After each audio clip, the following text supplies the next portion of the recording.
형사 변호사, 공무원 징계 변호사 이렇게 따로 선임을 해야 되나요? 지금 형사는 진행하고 있는데 징계만은 변호사님한테 선임을 따로 하고 싶은데 좀 찾아가도 되겠느냐 이런 질문 많이 하시거든요. 그럼 좀 솔직하게 얘기해. 이거는 비용적으로 보나 전략적으로 보나 지금 하시는 변호사님한테 맡기시는 게 좋다 이렇게 꼭 말씀을 드려요. 형사 사건이 됐든 공무원 사건이 됐든 하나의 사실관계에서 비롯해서 하는 거잖아요. 뭐 여기저기 서면에서 사실관계가 다 달라지면 안 돼요. 그 다음에 두 번째 중요한 거는 이 모든 절차에 유기적으로 대응을 할 수 있으려면은 그 다음에 여기서 있었던 절차가 어떻게 진행되고 있는지를 계속 체크를 하고 확인을 하고 알고 있어야 되고 징계 절차에서도 이렇게 전체를 다 조망하면서 변호사들이 일을 하는데 사실 형사는 이 변호사에게 공무원 징계는 저 변호사에게 민사는 또 저 변호사에게 이거는 정말 의뢰인들이 잘못된 생각이에요. 법은 사실관계가 같다면 그걸로 인해서 여러 관계들이 얽히고 설켜서 진행되거든요. 그리고 상황에 따라서는 형사 절차랑 징계 절차랑 이렇게 조율을 하면서 좀 어떻게 요령 있게 전략적으로 진행해야 되는 것도 상당히 많아요. 결국에는 협업을 해야 돼, 변호사들끼리. 근데 변호사들이 제일 못하는 게 협업이야. 세상에서 제일 안 되는 거야, 그게.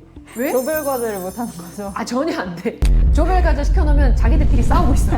변호사들이 업무를 진행하는 스타일들이 다 달라요. 그 세 개를 아울러서 다 같이 진행할 수 있는 변호사 한 사람을 선택하는 게 가장 훌륭한 전략이다.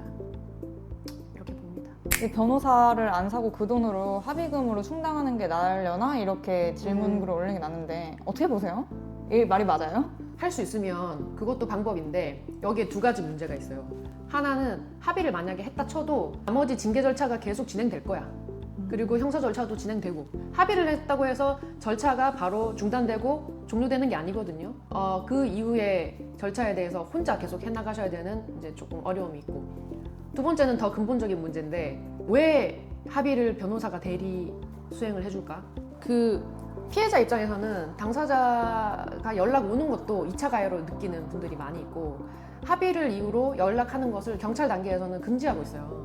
만약에 합의를 원하시면 공적인 라인을 통해서 하시던지 예를 들어서 검찰로 넘어가게 돼 조정위원회 신청을 할 수가 있어요. 형사조정위원회. 그거는 뭐냐? 경찰 다음에 검찰 단계잖아요. 그러면 경찰은 또 혼자 진행해야 되는데 합의를 하기가 힘들어. 그 당사자들끼리. 아까 말씀드린 것처럼 이후에 후속 절차들이 많이 남아있어요. 합의서도 써야 되고 근데 합의서 쓸 때도 사건마다 그 내용이 조금씩 달라지기도 하고 성범죄가 전제라면은 합의 금액이 상당히 높아.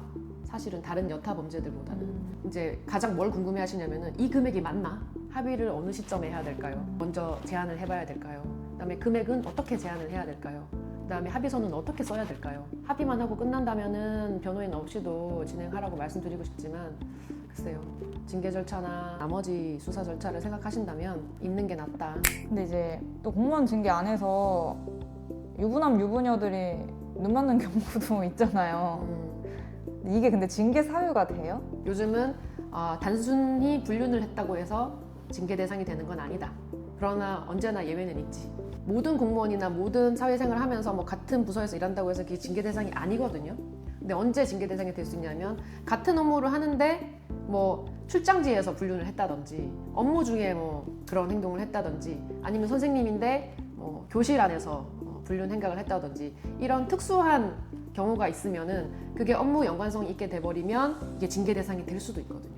상간녀, 상간남 소송, 그러니까 상간소송이라고 하는데 상간소송을 당하면 법원에서 수많은 법원 등기가 날라오게 돼 있어요. 그런데 이게 생각보다 의외로 배우자가 당연히 알 것 같잖아? 사실 법원 등기나 이런 것들이 자택으로 발송이 되거든요. 변호사를 대리인으로 선임하면 우리 사무실로 오잖아, 다.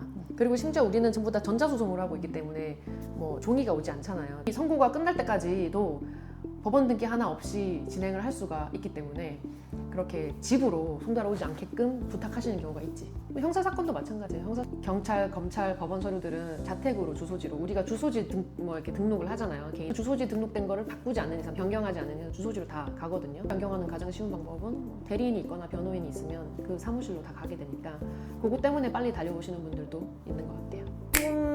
성범죄에 연루된 공무원들에게 변호사님 조언 딱 한마디 해주세요. 왜 변호사 상담을 안 받으시죠? Why? 법률은 단순히 본인들이 인터넷에 찾아서 내 사건이랑 유사한 거랑 매칭을 해가지고 나도 이렇게 되겠지? 이게 절대 안 돼, 그렇게. 사람이 하는 일이고 우리가 사건은 생물과 같다고 얘기를 많이 하거든요, 변호사들은. 시시각각 다른 요소들이 개입하고 계속 변화해 나가는 걸 우리도 계속 그래서 일일이 다 대응을 해야 돼요.